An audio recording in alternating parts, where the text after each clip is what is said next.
Il a, voilà, sous vos applaudissements bien nourris. Voilà, et je le laisse nous en dire plus. Merci Fatou. La régie, s'il vous plaît. Monsieur Anoma est là.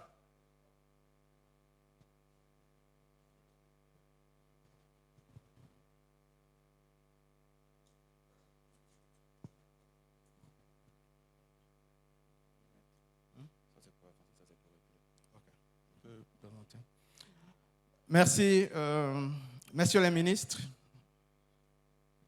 chers invités, en vos rangs, grades et qualités.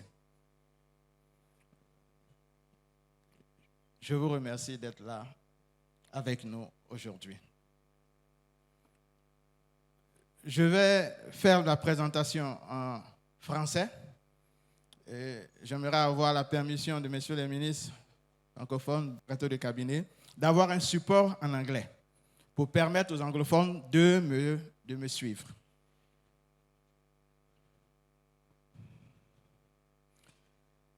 Quand on parle de certification de semences, nous les chercheurs, on utilise une technologie qu'on appelle la thermothérapie pour se débarrasser des virus. Je ne savais pas que mes collègues voulaient se débarrasser des virus qui sont dans les hommes, que nous sommes, avec cette chaleur qu'il y a ici aujourd'hui. Ce n'était pas le but, chers chercheurs. Peut-être qu'on va vous laisser dans vos laboratoires. Où est-ce que je pointe? OK.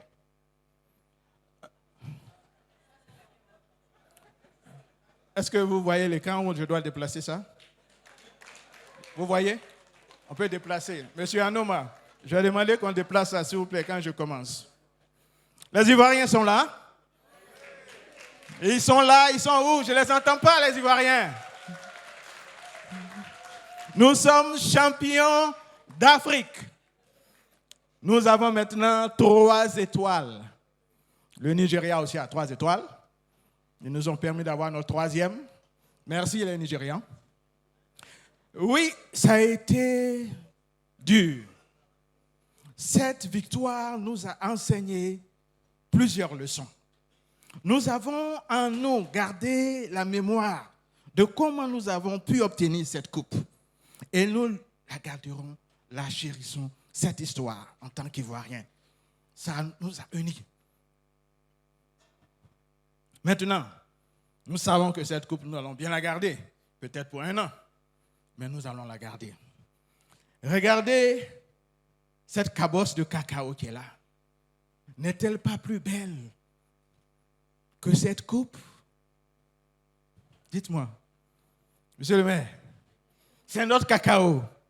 Nous sommes champions d'Afrique de cacao.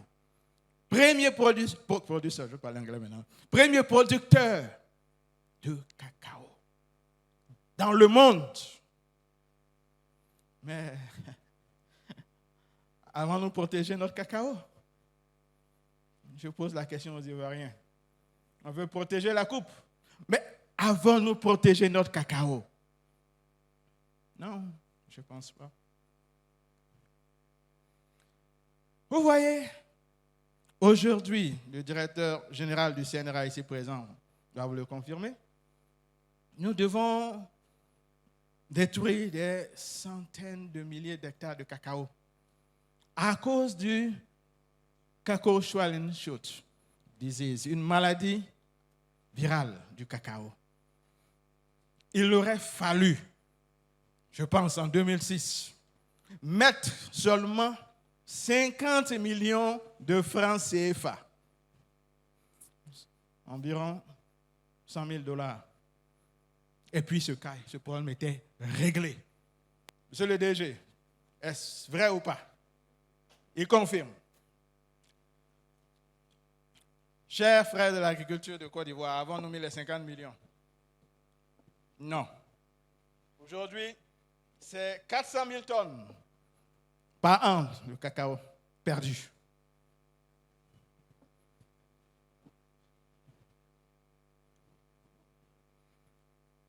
Canne à sucre. Un virus a été identifié à Ferke. infecte la canne à sucre. Ce virus est 99% identique. Un virus qui est en Asie, jamais trouvé en Afrique. Comment il a fait pour arriver en Côte d'Ivoire? 95%, 97%, je dirais, des plantations de canne à sucre actuellement infectées par ce virus. Même si ce virus, de façon directe, ne réduit pas la production, il réduit la qualité du sucre. Et mes confrères, mes collègues de la SUCAF, l'une des compagnies industrielles de sucre en Côte d'Ivoire, des plus grandes, sont là, derrière dans la salle. Donc, ils peuvent vous dire de quoi nous parlons là. Mais c'est venu comment? C'est là, d'Asie. Comment? C'est de ça qu'il est question maintenant.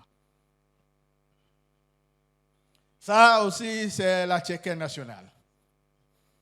La Côte d'Ivoire est encore champion d'attiéké. D'autres attiéké est vendu partout. Et l'attiéké vient des racines de manioc, vient de la plante. Est-ce que nous protégeons notre attiéké? Pour cela, il faut protéger le manioc, n'est-ce pas? Ici, je vais faire une petite pause pour m'ouvrir à vous, à partir de l'intérieur. C'est une histoire que je n'ai jamais racontée, parce qu'elle me blesse tellement. Elle me blesse. Ça, c'est moi là-bas, sur cette photo. En 1997, un étudiant qui a été envoyé en Ouganda pour travailler sur une maladie, le variant ougandais qui est là, qui détruisait les plantations de manioc. Quand j'étais étudiant en 2EA, j'ai le master actuellement, j'étais aussi le président des étudiants des 3A de ma région, de Jacquesville. Et on faisait beaucoup d'activités avec les médecins, on soignait les populations. Et le directeur général d'une compagnie pharmaceutique m'a approché. Il m'a dit, Justin, tu es trop bon. Qu'est-ce que tu veux faire avec la science? Qu'est-ce que tu veux continuer à faire la recherche? Viens avec nous, avec ton diplôme que tu as de maîtrise de biochimie. Nous ferons de toi un patron de cette compagnie. Tu es trop dynamique. Et il m'a montré l'argent et tout. Et jeune que j'étais, je me suis dit, hey, qu'est-ce que je vais faire à l'université là-bas? On a des problèmes même pour monter dans le bus pour aller. Moi, je vais aller dans cette compagnie travailler. Et je suis allé dire à mon père, il m'a regardé, il m'a dit, Justin, tu es né un peu trop tard dans un monde un peu trop vieux. Tu es trop intelligent pour devenir un démarcheur de médicaments. Tu n'auras pas ma bénédiction pour ça. Si tu veux le faire, vas-y. Mais tu n'auras pas ma bénédiction. J'étais un peu blessé. Et je suis allé voir mon professeur. Le professeur Sangaré Aboudraman, ici présent, directeur général du CNRA aujourd'hui. Je lui ai dit, professeur, voilà ce que j'aimerais faire, mais voilà ce que mon père me dit. Et le professeur Sangaré me dit, toi, qu'est-ce que tu dis? Il fallait que je sois un peu... Il dit, mais je te cherchais toute la journée d'aujourd'hui. Tes collègues t'ont pas dit que je te cherchais? Je dis, non, monsieur. Il dit, je te cherchais. Dis-moi qu'est-ce que tu veux. Démarcheur de médicaments ou chercheur? Je dis, chercheur. Il m'a dit, parce que tu as choisi d'être un chercheur. Il y a des Américains qui sont là. Ils vont à l'aéroport, ils s'en vont, retournent aux États-Unis aujourd'hui. Ils veulent faire une interview. Ils m'ont demandé d'envoyer le meilleur de mes étudiants. Parce qu'ils veulent voir un étudiant ivoirien qui va aller en Ouganda travailler. Je dis, monsieur, pas de problème, je suis disposé. Je suis allé faire l'interview avec lui. Et Dr Claude Fouquet et Roger Bichi, on dit, on choisit cet étudiant. Il va aller en Ouganda. Et de l'Ouganda, il va aller aux États-Unis pour faire la recherche sur ce virus. Et là, je suis revenu dire à mon père, papa, je voudrais faire la recherche, mais pour toi. Il m'a dit, non, ce n'est pas pour moi, c'est pour toi. Mais c'est pour la Côte d'Ivoire et pour l'Afrique. Tu verras de tes yeux ce que tu vas apporter à ce monde. Je continue alors à travailler sur mes travaux de recherche pour mon DEA. Et avant que je ne soutienne, mon père est décédé. 2 mois après cette discussion, mon père est décédé. J'ai soutenu quand même. Et je suis allé en Ouganda. J'étais meurtri. J'étais vraiment meurtri. Tristesse à moi. Mais quand je suis arrivé en Ouganda, c'est ce que j'ai vu, ce qu'on appelait la vraie tristesse. Cette maladie, le variant ougandais, décimait comme ça les plantations. Vous voyez comme si c'était le feu. Et vous voyez les mères pleurer, les pères pleurer, tout le monde pleurer. 3000 personnes sont mortes à cause de la famine. C'était rien par rapport à ce que moi j'endurais avec le décès de mon père. Et ça m'a marqué. En ce moment-là, j'ai pris la décision d'aller le plus loin possible pour ne pas voir des paysans souffrir comme ça encore. C'est là que j'ai pris ma décision. Et je travaillais. Cette maladie en Ouganda se propageait du nord de l'Ouganda vers le sud. C'était un virus recombinant au milieu, là, vous voyez la partie jaune là. Elle a recombiné entre les 2 autres virus qui étaient là. Il y avait un qui était là avant, un autre est venu et ils ont recombiné dans le variant. Et la mouche blanche qui est vectrice, elle aime la partie jaune là pour sa propagation. Mais quand les 2 virus sont ensemble, il y a aussi une synergie. Donc la mouche blanche a beaucoup de ce truc jaune là, le petit, pour propager ce nouveau variant. C'est ça qui a donné cette épidémie. Nous avons travaillé dur et nous avons pu trouver des variétés qui étaient résistantes à ce variant. Ça a été diffusé, mais parce qu'il n'y avait pas de collaboration entre les différents chercheurs, les différentes disciplines, cette solution-là est devenue un problème. La strybrine du manioc dont on parle maintenant, qui est en train de venir vers l'Afrique de l'Ouest. Elle est née de là. Vous voyez? Parce qu'on n'a pas travaillé ensemble. Elle approche. Dès que vous voyez les premières incursions au Cameroun, le Nigeria sera comme le feu. 2030, par là, si tout se passe comme prévu, ça vient de Cambridge University, nos collaborateurs avec lesquels nous travaillons. Vous voyez le Nigeria en feu. Est-ce qu'on doit attendre ça? Ou on doit être proactif?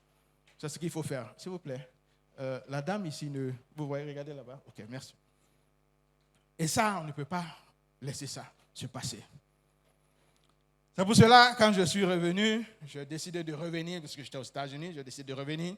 Et j'ai compris que moi seul, je ne pourrais pas faire le travail. Je suis venu sur le place, tâter un peu, j'ai dit non, il me faut une coalition. Et c'est pour ça que nous avons trouvé des collègues qui avaient la même vision que nous. Et Wave est né. Tous ces collègues sont ici aujourd'hui. Je ne peux pas vous citer un à un. Pouvez-vous lever le directeur pays de Wave, s'il vous plaît? S'il vous plaît, Wave Country Directors, can you stand up?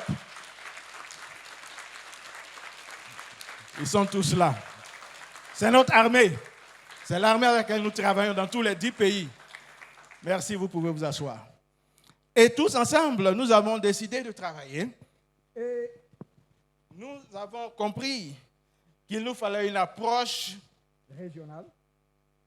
Et il nous fallait baser notre travail de façon locale dans les NAS, les universités publiques ou les centres nationaux de recherche agricole de nos pays.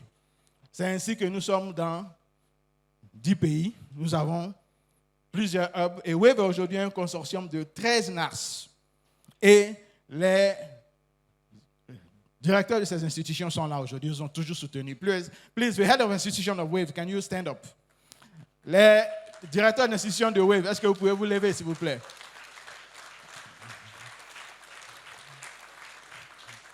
Thank you. Thank you. Oui, nous avons compris que nous ne devons pas faire la science juste pour faire la science, mais la science pour développer des évidences scientifiques pour pouvoir aider les décideurs politiques. Et c'est pour ça que tous les décideurs politiques sont là aujourd'hui avec nous.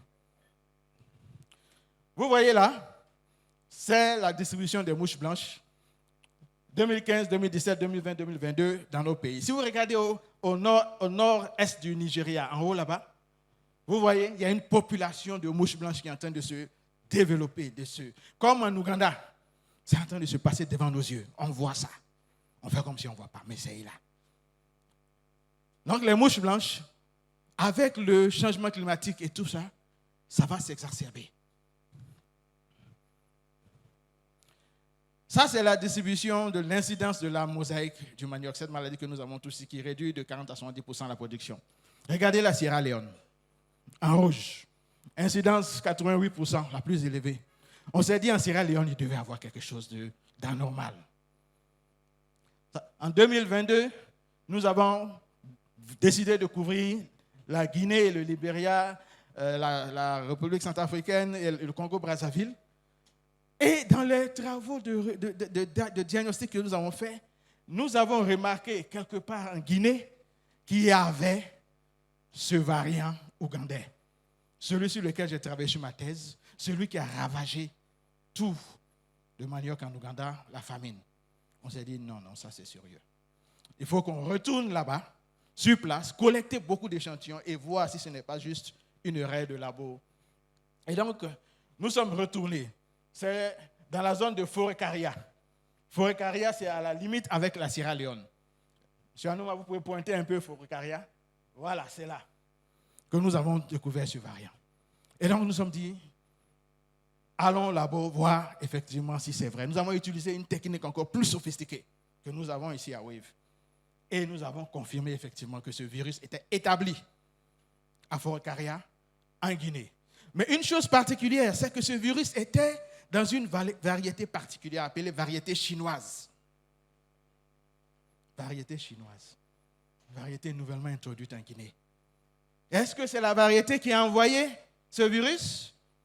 Ou bien cette variété est trop sensible à ce virus qui est venu de quelque part à côté? Ça, c'est une hypothèse encore à vérifier. Mais sachant que Forêt-Caria est très proche de Sierra Leone, sur un grand highway, un grand boulevard, beaucoup d'échanges entre les deux, nous nous sommes dit, allons regarder à la frontière de Sierra Leone pour voir ce qui se passe. Nous sommes allés là-bas et nous avons confirmé que ce virus est aussi en Sierra Leone. Mais en Sierra Leone, dans certaines plantes, on trouve 3 virus à la fois. 3 virus à la fois. Sachant que ces virus-là se recombinent. Ce dangereux-là aussi, il est dedans. C'est un cocktail. C'est un cocktail. Nous nous sommes dit, nous ne pouvons pas nous taire. Il faudrait qu'on profite du lancement du bridge pour alerter nos décideurs politiques, pour qu'ils sachent ce qui nous guette. Je sais, moi j'ai vu. Ce qui nous guette, c'est ça. Nous avons d'un côté cette maladie qui vient de l'Afrique de l'Est, CBSD.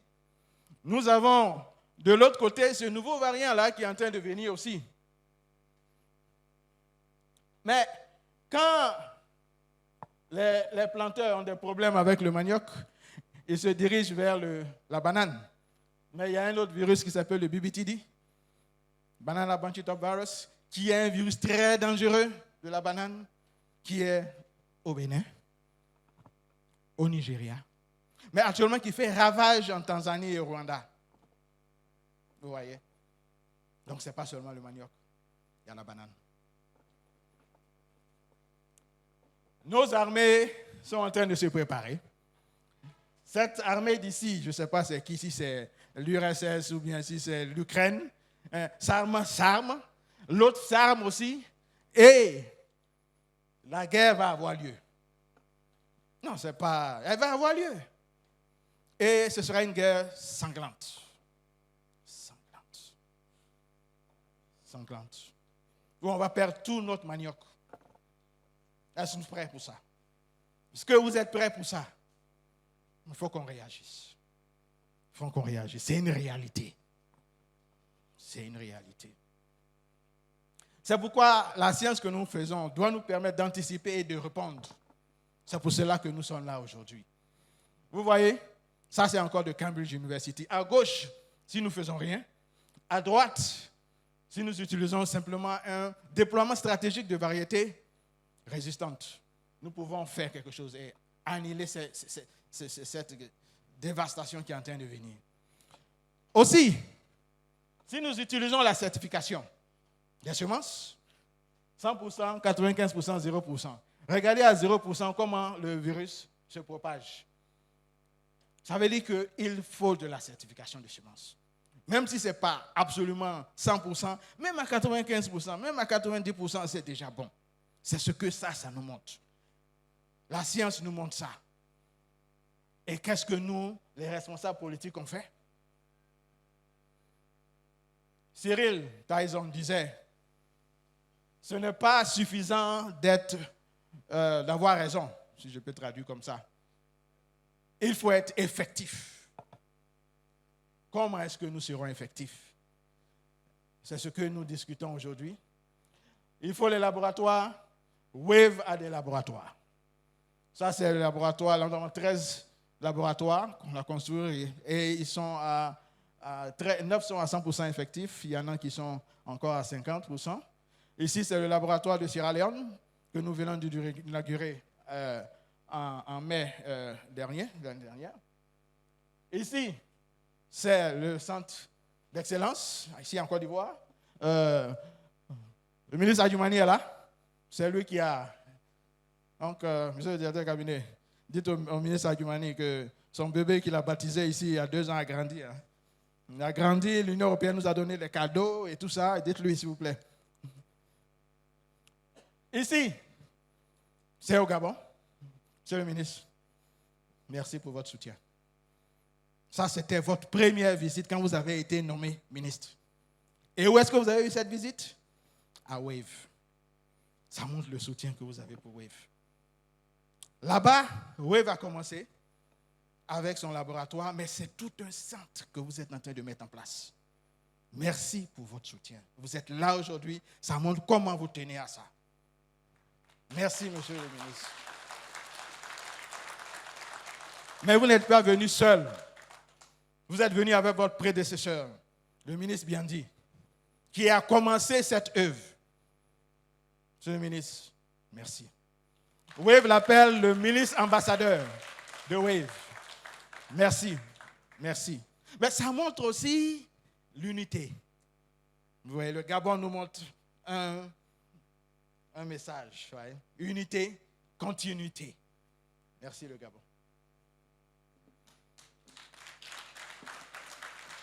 Monsieur le ministre d'Ossori, qu'est-ce qu'on peut dire?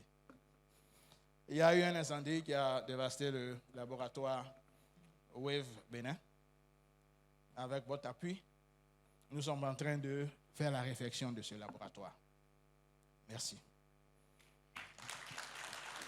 Très bientôt, nous allons rouvrir ce laboratoire. Nous espérons que vous serez là pour la cérémonie d'ouverture. Merci, monsieur le ministre. En plus des laboratoires, il faut le diagnostic fiable. Et ici, on vous montre, ça c'est l'ancien qui est fait. Et ça, c'est ce que Wave a mis en place. Vous voyez qu'ici, il y a des petits points bleus clairs. C'est des virus qui échappaient au diagnostic avant. Ici, c'est une autre maladie, d'autres virus. À gauche, c'est ancien, le nouveau. Vous voyez qu'on détecte beaucoup plus de nouveaux qu'on ne pouvait pas détecter avec ce qui était utilisé avant. Ça, c'est ici. C'est dans nos universités, c'est dans nos centres. Ce n'est pas ailleurs, c'est nous qui l'avons fait. Ici, vous voyez à gauche, tous ces points-là montrent des plantes qui étaient infectées où on voit les symptômes. Mais avec les outils de diagnostic qu'on avait, on ne pouvait pas diagnostiquer quoi que ce soit. Mais avec le nouveau, tout cela, maintenant, on peut les diagnostiquer. On peut maintenant parler de certification. Sinon, avant, on certifiait dans le vide. Et ça, c'est le travail de Wave. Ici, une étudiante de Wave, Bécanvier, qui va soutenir cette année, on vient de publier ça dans un des grands journaux, Impact Factor, je crois, 6, qui montre en Côte d'Ivoire la gradual emergence, donc l'émergence graduelle de l'EACMV dans la population virale. Vous voyez en vert ici, là-bas c'est chaque année. Hein? Vous voyez que le virus vert là, il est en train de remplacer les autres. Il est en train de s'imposer en Côte d'Ivoire. Pourquoi? On ne sait pas. Mais c'est ce qui se passe. Et nous, on voit ça. déjà dans nos laboratoires. On peut en parler, on peut publier, parler de ça à la population. Donc, la certification est très, très importante. Les prochaines 2 années, le bridge. Nous avons le biorisque, projet biorisque, qui nous aide depuis. Et une des raisons, un des objectifs, c'est de vraiment harmoniser les polices. Et c'est pour ça que nous sommes là. Dans ce meeting-là, nous allons faire ça aussi. Nous implémentons cela avec le CORAF. Le directeur exécutif du CORAF est là. Nous vous disons merci pour votre soutien. Merci. Merci, monsieur le directeur. L'Union européenne nous a permis de rebudgétiser à cause de ce que nous avions en Sierra Leone. Et maintenant, de chercher dans les 1 an et demi qui nous restent, 2 ans qui nous restent, de changer le rouge en Sierra Leone en vert. Nous pouvons le faire. Nous allons le faire et nous allons vous montrer que nous l'avons fait. Merci à l'Union européenne, merci au CORAF. Merci à Biorisque, BMGF, FCDO. C'est le moment de saluer la présence de Laura Johnson, la chef de mission adjointe du Royaume-Uni, qui est là avec nous. Le bridge, c'est environ 9 millions de dollars US. C'est pas petit. C'est pas petit. Merci FCDO, merci BMGF. Qu'est-ce que nous voulons faire? C'est continuer nos activités dans les 10 pays, mais particulièrement au Bénin et au Nigeria, travailler sur le BBTD au Bénin et CBSD au Nigeria, pour essayer de développer un outil qui pourra nous permettre peut-être de prendre de meilleures décisions.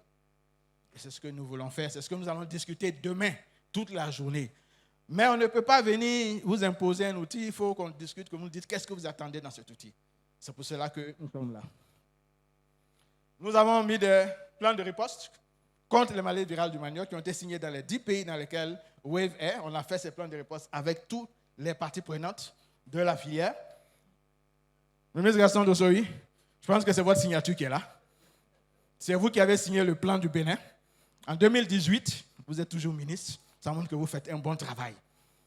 Mais vous avez dit, pardon, je n'ai pas encore bougé, s'il vous plaît. Vous avez dit, je saisis l'occasion pour remercier Bill Menerget. Au-delà de nos frontières, nous devons saisir l'occasion, l'objectif de nous de munir d'un plan de riposte concret contre les maladies virales du manioc que nous avons l'opportunité de saisir. Si nous ne saisissons pas ça, notre objectif ne sera pas atteint. Ce n'est pas en football, on va dire la VAR vous a rattrapé. Mais ce n'est pas la VAR, parce que hier, vous m'avez dit la même chose. Donc, c'est ça, ces plans de riposte. Mais ces plans de riposte que nous avons sont statiques. Et donc, nous voulons les transformer en plans dynamiques. Et pour cela, nous avons fait des simulations, des exercices de simulation. Et ici, au Nigeria, pour les réunions, pour les exercices de simulation, vous voyez que nous avons les 31 permanent secrétaires de l'agriculture, qui sont là pour cette cause. Ça ne s'est jamais passé au Nigeria. Les Nigériens sont là, ils peuvent vous le dire. Mais la cause est importante. WAVE a un pouvoir de réunir les gens pour travailler ensemble, surtout au niveau local. Donc ce plan statique, nous allons le transformer en un plan dynamique. Vous voyez, en ayant des options de contrôle, en utilisant des modèles dynamiques, en utilisant Cambridge University, en travaillant avec Cambridge University. La Convention internationale de protection des végétaux a mis aussi un plan en place. Et dans leur plan,